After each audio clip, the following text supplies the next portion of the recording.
This type of insurance is halal. What am I saying is halal? Why? Because it's a service agreement. It is like, for example, you make an agreement with the gym, right? And you say, and the gym says membership for the gym is £100 for a year. So you pay the £100 and you can use the gym whenever you want throughout the year. If you don't use the gym, then this money will run out, right? And you have no right to take the money back. But this is the same as this roadside insurance. Why? Because you just say, if my car breaks down, then you will come and fix my car wherever I am. This is the agreement, and this is for £1,000 yearly, for example. Right? So this is the type of insurance which is halal. However, the type of insurance which is haram is an insurance of transaction of money.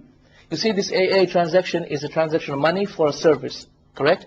But the insurance such as Ta'min al-Hayat, the life insurance, and the insurance of medical insurance is a transfer of money, correct? A transfer of money, meaning that whenever you die, you'll get a load of money. Or whenever you get sick, then whatever the bills are, they will pay for. Okay, the company will pay for. So, this is the type of insurance which is not permitted in Islam. A transaction wherein you pay money and they pay your bills, or they pay a certain amount of money back to you. However, if it is a transaction of money and a service, right, that you get back a service, or you get back a good from them, a commodity from them, then this is permissible. Right? So if you, for example, had a health insurance with a particular hospital, I know they don't have this here, but in certain countries they have it. Like in Urdun, in Jordan, and other places, I know that in certain doctors, the people, what they do in the villages, they give the doctors, whatever, £100, let's say, and they say, well, if I get sick throughout the year, you will look after me. So whenever I get sick, you look after me. Yeah, and if he doesn't get sick, then the money goes. Right? So this is just the same as the AA. This is permissible. What is not permissible is like a bank, for example, or an insurance company. They say that, okay, whenever you're sick, just give us the receipts for whichever hospital you went to, and we'll pay the hospital ourselves. This is what is not permitted. In the same way, the life insurance is not permitted. Yes, Tafaddal, Sheikh. Because what we're asking about, not the life insurance, we're asking, I drive a car. Yes, what driving insurance? There are two things. We're mixing two things here. Right. AA is, as you said, service insurance. Sales. That's different. That's different, yes. That's different totally. Right.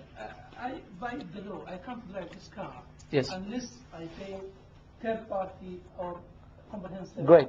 Okay, because if I hit your car, or yes, I kill you or something, yes, okay, yes, then the insurance. Yes. This is what we are asking about. Right. Okay. So the brother is asking about the insurance which is compulsory at this time, which is the third party insurance. My advice regarding this, and this is the opinion of a vast majority of the ulama of our time, who have been asked similar questions about the type of insurance which is obligatory, such as the driving insurance, such as might be house and contents insurance. In certain countries it's obligatory. I don't know what is the situation here. But let's say the third party, which is compulsory, as in Australia as well, the same thing. Then we say that in such a situation, let's say you have been, you paid insurance for the last 10 years, and you've been paying £100 each year. And so over the last 10 years, the amount of money you've given the company is how much? £1,000. £1,000, right? And so let's say you have an accident, then my advice is that you take only the equivalent of what you have paid, which is £1,000, not more than that. Okay? Not more than that. Meaning, for example, if the accident cost, the cost of the accident was actually £2,000, you actually only claim £1,000 from them, and the other £1,000 you pay from yourself, if that is possible. If that is possible. I know in Australia this is possible. We can actually claim an amount. And the excess and the extra we pay for it ourselves. So basically what you're doing is the amount of money you've given them, you're getting back the same. Right? This is the best way of doing it. This is the best way of doing it. Of course, this is majburi. This is something you are forced into doing, akhi.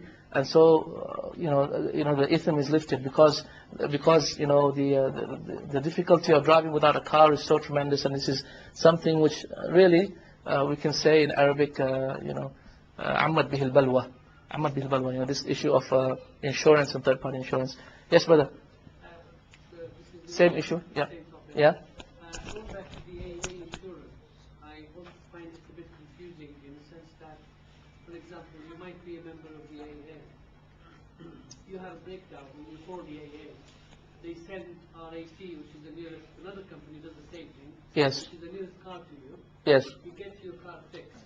Yeah. AA bills RAC, you have received the service, but the transaction of money still has taken place. So where do you draw the line? No, they have made them an agent. Yeah, but they paid them. They got an invoice. Yeah, but the transactions between you and AA only. It doesn't matter what AA and RSC has. The agreement between you and AA is an agreement of a service. And AA is unable to service you at this point, so it makes a wakil. So it makes the RSC a wakil, and the RSC takes care of it, and so AA pays him. This is fine. Brother, can I make a yeah, of course. We have a very limited time.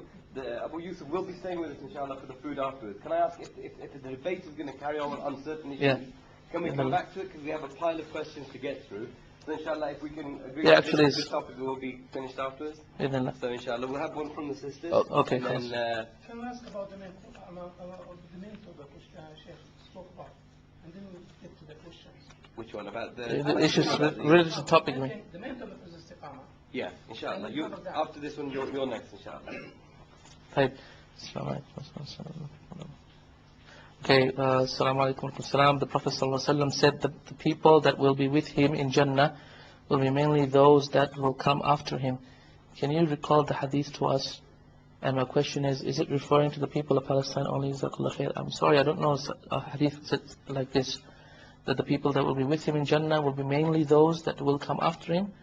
Allah Ta'ala, I've never come across a hadith like this. I do not know of it. And my question is it referring to the people of Palestine only? I do not know of any hadith like that. Perhaps he's referring to the hadith of Rasulullah wherein he talked about Ahl Sunnah wal Jama'ah, and then he said, Hum Bisham, they are in Sham, they're in Sham. Meaning Sham, meaning the people of, the area of Sham, which is Palestine, Jordan, Syria, Damascus, around that area.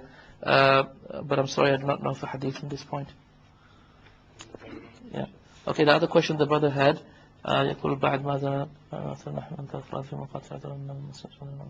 yes, the brother is asking about boycotting goods and about boycotting the Western goods and whether and how should that be dealt with.